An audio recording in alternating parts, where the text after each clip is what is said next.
दोस्तों Donald Trump और Vladimir Putin के बीच में हुई अलास्का समिट के अंदर कोई भी डील नहीं हुई है, ना ही कोई सीज फायर एग्रीमेंट हुआ है। यहाँ पर पुतिन ने साफ साफ डिनाई कर दिया है, ऐसा ही लग रहा है, जिसकी वजह से ये मीटिंग सक्सेसफुल रही नहीं है, जिसके बारे में डोनाल्ड ट्रंप ने बाहर निकलकर कहा भी। So there's no deal until there's a deal. I will call up NATO in a little while. I will call up the various people that I think are appropriate, and I'll of course call up President Zelensky and tell him about today's meeting. It's ultimately up to them. अब आपको याद होगा Donald Trump ने पहले ही धमकी दे दी थी कि भैया अगर व्लादिमीर पुतिन सीज फायर के लिए एग्री नहीं होते तो उसका कॉन्सिक्वेंसेस उनको भुगतना पड़ सकता है, अंजाम काफ़ी भारी हो सकते हैं। इस तरीके की बड़े बड़े बोल इन्होंने बोल दिए थे। लेकिन उसके बाद में जब ये मीटिंग शुरू होने से पहले ही जब पहुंचते हैं ये दोनों, तो यहाँ पर दिखाया जाता है व्लादिमीर पुतिन को, जब उनका कारवा निकलता है तो भैया F-22 साइड में खड़े कर रखे होते, अपने फाइटर जेट, उसी के साथ साथ अपने अटैकिंग हेलीकॉप्टर खड़े कर रखे होते, मतलब सैकड़ों होते हैं वो। उनके बीच में से व्लादिमीर पुतिन की गाड़ी निकलती है, ऊपर से जब व्लादिमीर पुतिन पहुंचते हैं तो उनके ऊपर से B-2 स्टेल्थ बॉम्बर दिखा दिया जाता है कि ये देखो हम कितने घातक लोग हैं, हमारे पास कितना असला बारूद है, वेपन है, ये है वो है, मतलब अपनी पावर का प्रदर्शन किया गया। जबकि ये क्या थी, ये एक पीसफुल मीटिंग थी, कि पीस करवाने वाली मीटिंग थी, सीज फायर के लिए की गई मीटिंग थी, उसके अंदर पावर का प्रदर्शन कर रहे हैं। अब यहाँ पर व्लादिमीर पुतिन ने कह दिया कि भैया मैं नहीं मानता हूँ, मैं नहीं करने वाला सीज फायर, जितनी ज़मीन पे मैंने कब्जा कर रखा है वो तो मैं लूंगा ही लूंगा, बाकी तुम देख लो, तुम्हें जो करना हो कर लेना। अब हालांकि डोनाल्ड ट्रंप ने धमकी दी थी पहले, लेकिन अब मीटिंग के बाद में कहते हैं कि भैया मीटिंग तो 10 आउट ऑफ 10 रही है, जबकि उन्होंने पहले धमकी दी है व्लादिमीर पुतिन को कि अगर वो नहीं मानते हैं, सीज फायर नहीं करते हैं तो उसका कॉन्सिक्वेंसेस भुगतना पड़ेगा।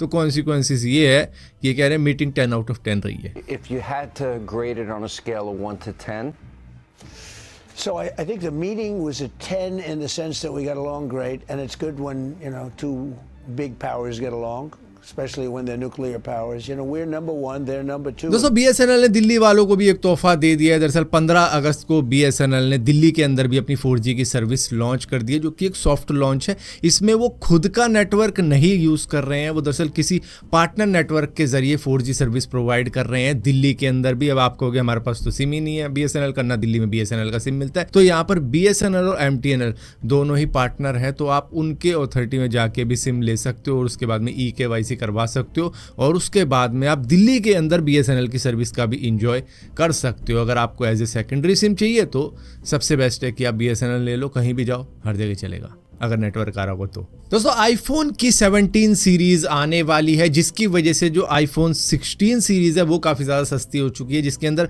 आईफोन 16 प्रो मैक्स है वो पूरे 25,000 रुपये सस्ता आपको मिल सकता है फ्लिपकार्ट के ऊपर से, क्योंकि 1,45,000 इसकी कॉस्ट है। लेकिन वहीं पर इन्होंने डायरेक्टली 20,000 कट कर दिए हैं इसके ऊपर से, तो जिसकी वजह से 1,25,000 का हो गया, और उसके ऊपर 5,000 का डिस्काउंट और मिल रहा है जो क्रेडिट कार्ड पे मिलेगा।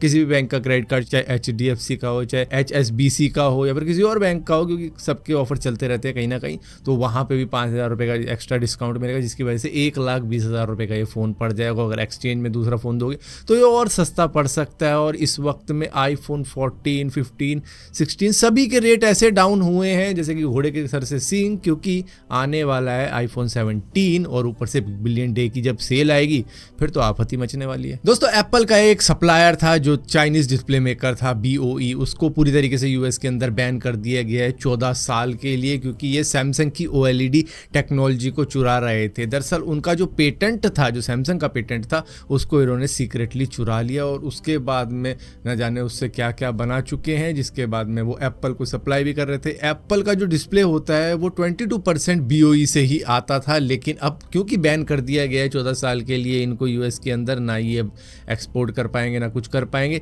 जिसकी वजह से अब पूरी तरीके से एप्पल को सैमसंग और LG पे ही रिलाय करना पड़ेगा। यहाँ पर सैमसंग का फ़ायदा हो गया है और LG का फ़ायदा हो गया है सिर्फ इस पेटेंट चोरी की वजह से, और ऊपर से इसको तो खैर कुछ भी नहीं हुआ कि मतलब कुछ लॉ सूट वगैरह मारा जा सकता था, बस एक बैन दे दिया 14 साल का कि अब 14 साल तक तुम US के अंदर तो बिजनेस नहीं कर सकते हो। दोस्तों कल 15 अगस्त था, और 15 अगस्त से ही सारे ही प्राइवेट व्हीकल अब फास्टैग पास भी ले सकते हैं, जो कि एनुअल पास होगा, जो 3,000 रुपये में आपको मिल जाएगा, जिसके बाद में आपका टोल फ्री ट्रैवल हो पाएगा। हालांकि 3,000 रुपये आप पे करोगे, लेकिन 200 बार आप फ्री किसी भी टोल बूथ से निकल सकते हो, जा सकते हो, कहीं भी घूमने जा सकते हो। 200 बार आप ऐसा कर पाओगे, चाहे उसका टोल टैक्स 100 रुपये हो, 150 रुपये हो, 200 रुपये हो, कितना भी हो, आपको फ्री में एंट्री और एग्जिट मिलेगी 3000 रुपये में सालाना। दोस्तों कल 15 अगस्त था और 15 अगस्त की वजह से चेकिंग वगैरह भी थी, चेक पॉइंट भी लगे हुए थे, जहां पर एक ऊबर ड्राइवर कुछ इस तरीके से रैकलेस ड्राइविंग कर रहा था। वो इस वजह से कर रहा था क्योंकि इसने एक एक्सीडेंट कर दिया था। उसके बाद में जब चेक पोस्ट पे इसको रोका गया, पुलिस पीछे पड़ गई, तो ये रुका नहीं क्योंकि इसके पास में वैलिड डॉक्यूमेंट्स थे ही नहीं, डॉक्यूमेंट्स उसकी इनकम्प्लीट थी। जिसके बाद में फैमिली कहती रही भाई गाड़ी रोक दे, नहीं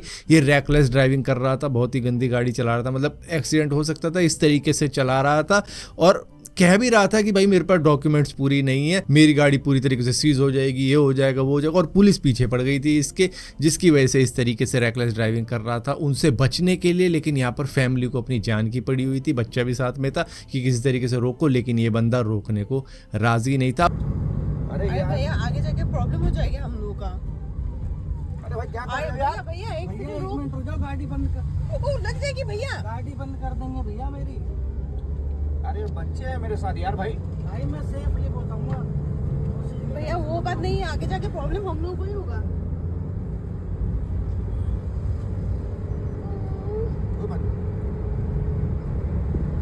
भैया प्लीज रोक लो। भैया रोक लो यार। भैया प्लीज रोक लो ना। मैम पुलिस बैठ रही है। नहीं आप वो नहीं समझ रहे हो, वो पीछे है पुलिस। भाई वो जाने नहीं देंगे तुम्हें। भैया भाई प्लीज रोक लो। समझा करो। भैया रुक जाओ। भाई मैं पैसे दे दूंगा, रुक जाओ यार। भैया मैं समझ रहा हूँ यार, वो गाड़ी मैं बात कर लूंगा, तुम रुक जाओ यार। यार भाई मत कर यार, बच्चे हैं साथ में यार, समझा कर यार मेरे भैया भाई। प्लीज समझो ना हमें भैया। उतार दो, हमें उतार, तुम जैसे करना हमें उतार दो, रुक जाओ। भैया आप प्लीज गाड़ी रोक लीजिए। हमें भैया गाड़ी- बच्चा है मेरे साथ, समझा कर यार, तू समझ नहीं रहा क्या? अब मैं ये पूछना चाहता हूँ कि ऊबर इस तरीके के लोगों को क्यों हायर करती है? क्या वो डॉक्यूमेंट्स चेक नहीं करती कि कार की डॉक्यूमेंट्स पूरी है नहीं है, बस दे देती है कि लो चला लो और उसके बाद में हमें हमारा कमीशन दे देना, जहाँ पर इस तरीके के लोग आ जाते हैं और उसके बाद में फैमिली को डेंजर में डाल देते हैं। कई बार तो ऐसे भी इंसिडेंट हमने सुने हैं कि कहीं पर अननोन लोकेशन पे भी लेके चले जाते हैं।